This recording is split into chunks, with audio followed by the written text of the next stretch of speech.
Bismillahirrahmanirrahim. Assalamualaikum warahmatullahi wabarakatuh.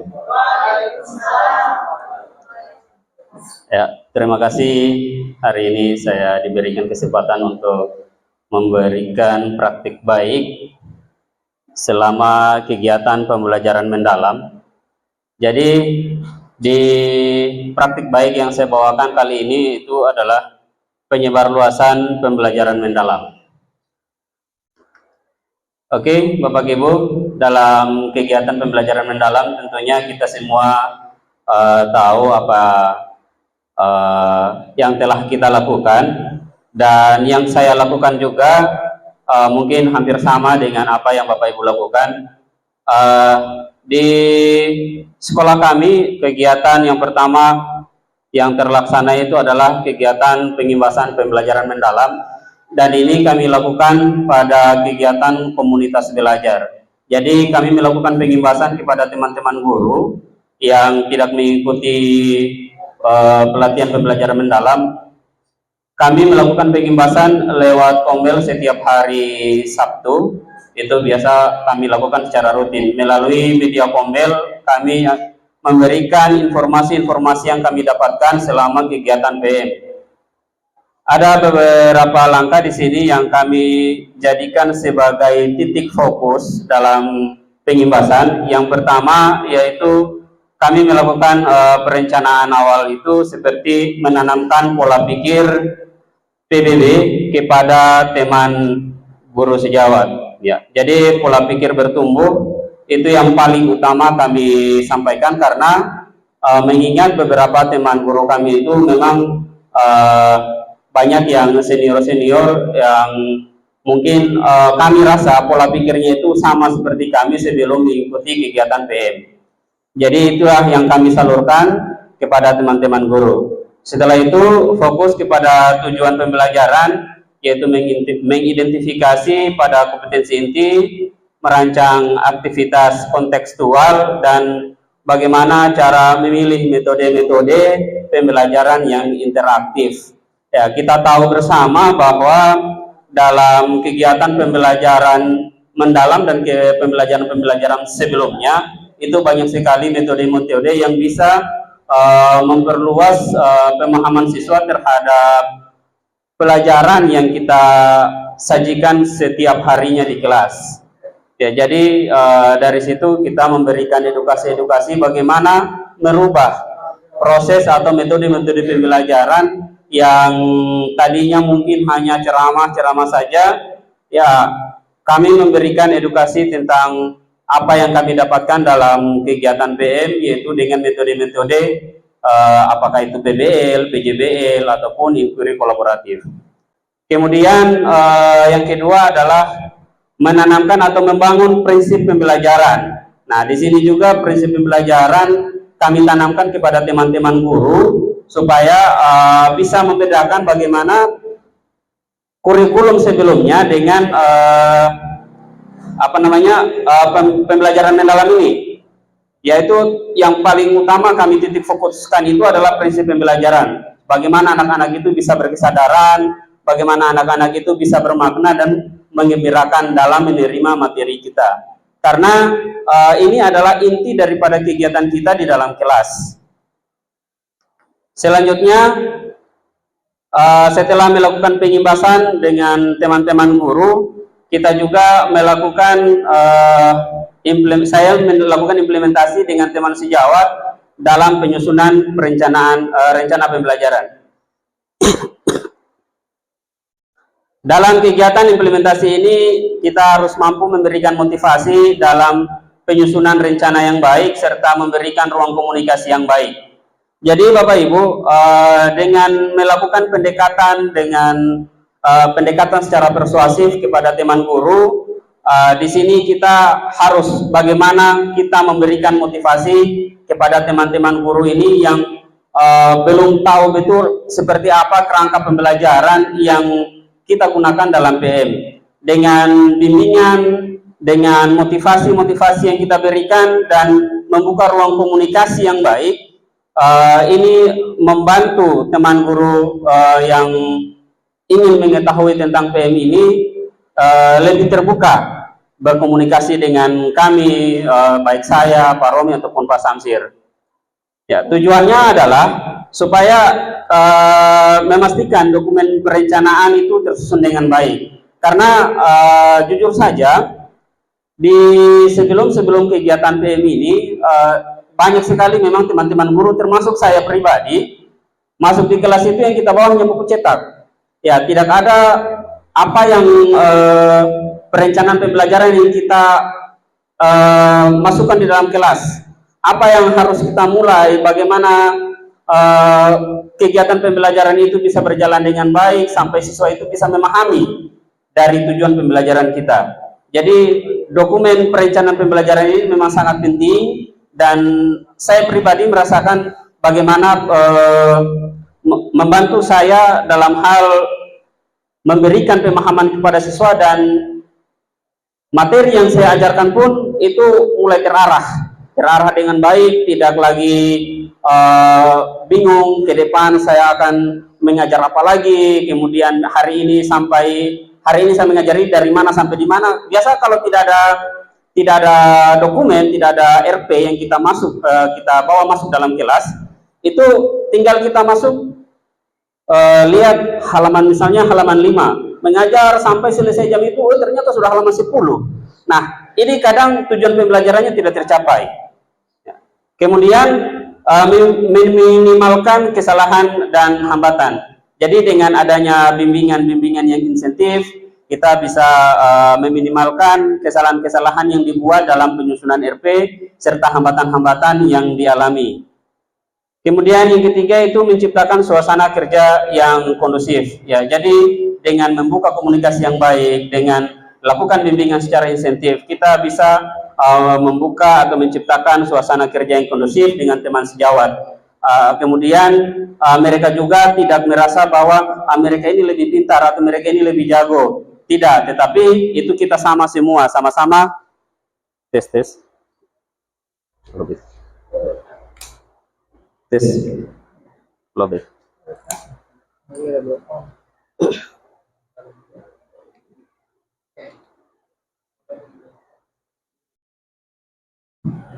Ya, saya ulangi. Jadi dengan menciptakan suasana belajar, suasana kerja yang kondusif, ini sudah memberikan ruang komunikasi yang baik dengan teman sejawat.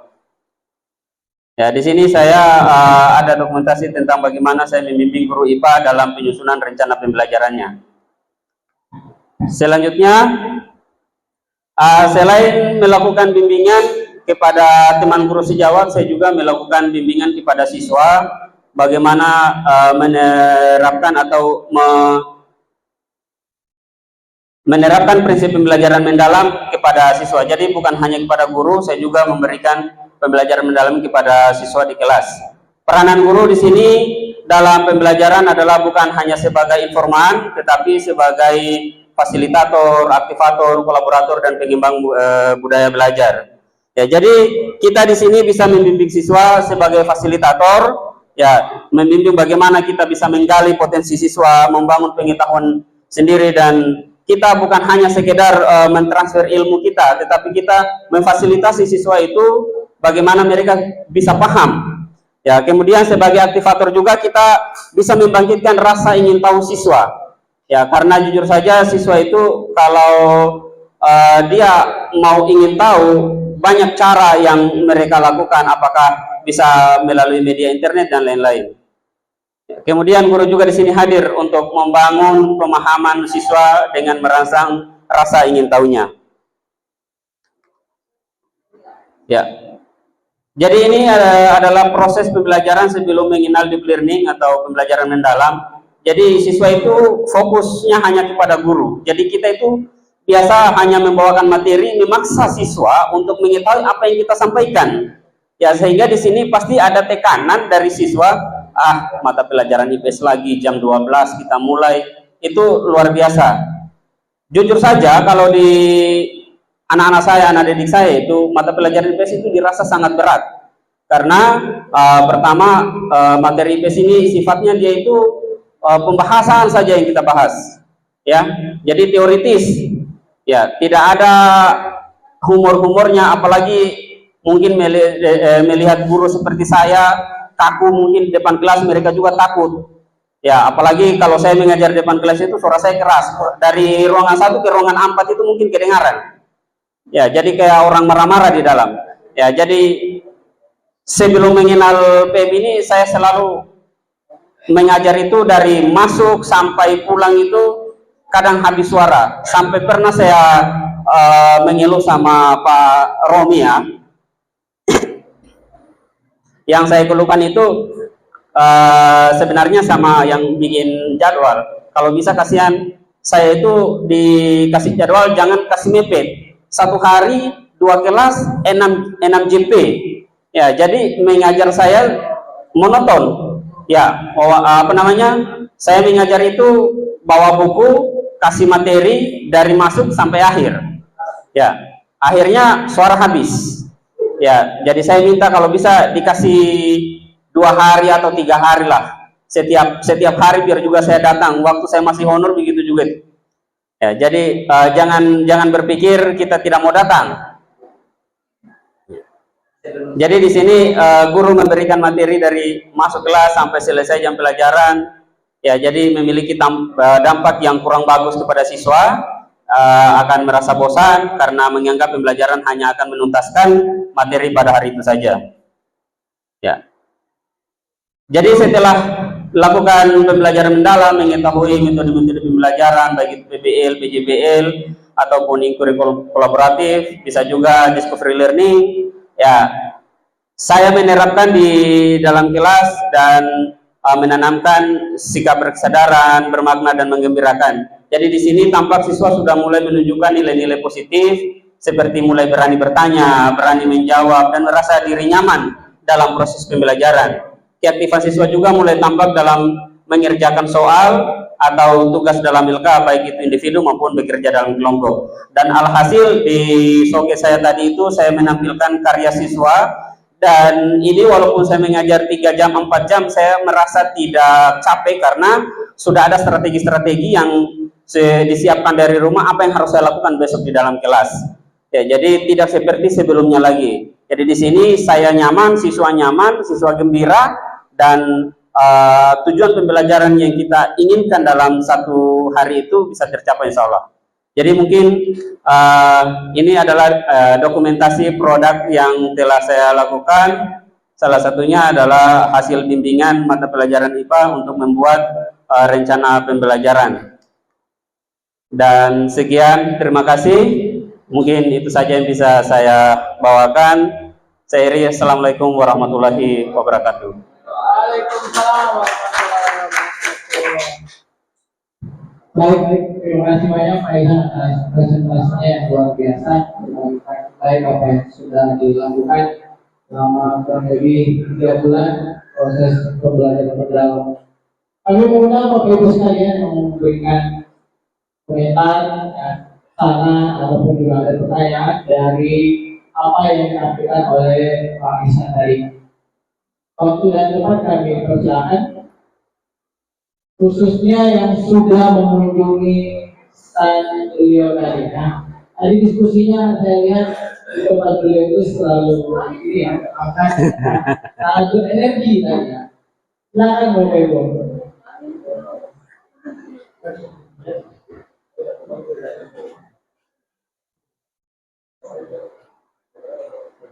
Oke, silakan.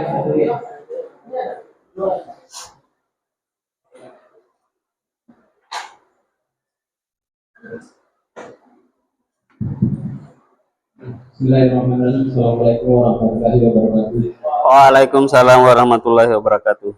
Ya, barangkali pertama ucapan terima kasih atas presentasi yang telah disajikan, luar biasa.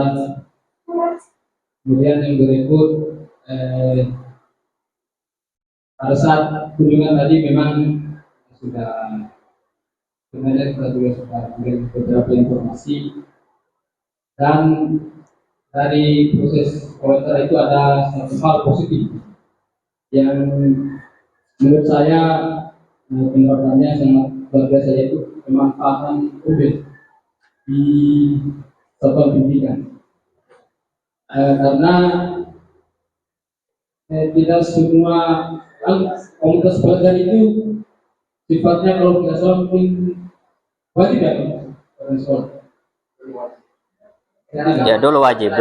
Artinya di situ kompelnya sangat memang berfungsi karena kita tahu tidak semua sekolah juga walaupun ada tapi tidak maksimal dalam maksimal. Tapi di sekolahnya Bapak jadi kompel itu sudah berjalan dengan bagus. Kemudian dimanfaatkan dengan menyebarkan luas dengan pembelajaran mendalam. Mungkin juga menjadi bahan renungan bagi sekolah kami ke depan akan memanfaatkan juga warga yang sudah terbentuk sehingga bukan cuma nama tapi memang benar-benar ada kegiatan-kegiatan yang sifatnya khusus. Terima kasih. Terima kasih. Oke, jadi kita share tip-tipnya kompilnya kenapa sampai bisa aktif itu Pak. Oke, kalau Kombel komunitas belajar yang ada di sekolah kami ini memang dari semester sebelumnya itu sangat aktif karena memang inspirasi dari pimpinan. Ya, jadi pimpinan sangat antusias untuk bagaimana membangun komunikasi yang baik terhadap teman-teman guru, dan saya juga merasa sangat terbantu dengan adanya Kombel yang ada di sekolah. Dari kita tidak tahu informasi-informasi itu selalu saja ada muncul di setiap Kombel. Ya, jadi memang inspirasi dari pihak sekolah, dari kepala sekolah, dan didukung sama teman-teman guru. Satu lagi undang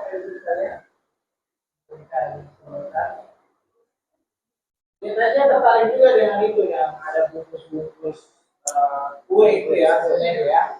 Mungkin bisa dijelaskan lebih detail. Ya, jadi bungkusan kue yang ada di showcase tadi itu adalah hasil karya siswa.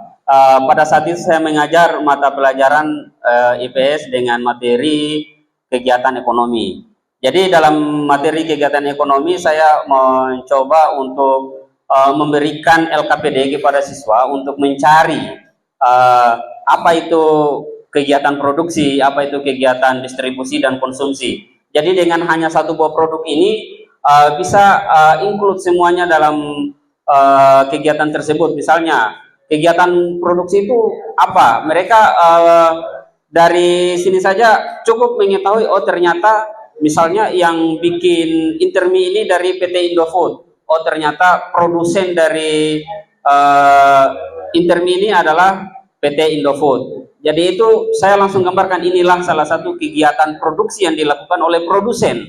Nah kemudian kalian dapat di mana ini Indomie? Atau kalian belinya di mana? Ya biasa belinya di warung. Nah warung itu adalah salah satu distributor. Jadi dengan memberikan informasi-informasi singkat, mereka tahu oh ternyata distribusi itu adalah menyalurkan dari misalnya PT Indofood ini ada di Pulau Jawa sana, datang ke warung depan rumah, itu salah satu kegiatan menyalurkan barang sehingga bisa sampai kepada kamu misalnya yang konsumsi. Jadi kamu makan Indominya itu adalah salah satu kegiatan konsumsi. Ya, jadi dengan mengumpulkan itu mereka bisa menggali atau mencari tahu apa sih PT atau perusahaan-perusahaan produksi yang memproduksi produk-produk ini. Jadi mereka mencari sampah-sampah yang ada di depan, jadi sekaligus bersihkan sampah yang ada di dalam laci-laci mejanya mereka. Dibuatlah satu buah karya dengan ada yang memberikan penjelasan secara langsung pada produknya, ada juga yang membuat berupa bagan, dan mereka presentasikan di depan kelas. Ya. Ya, terima kasih. Oke.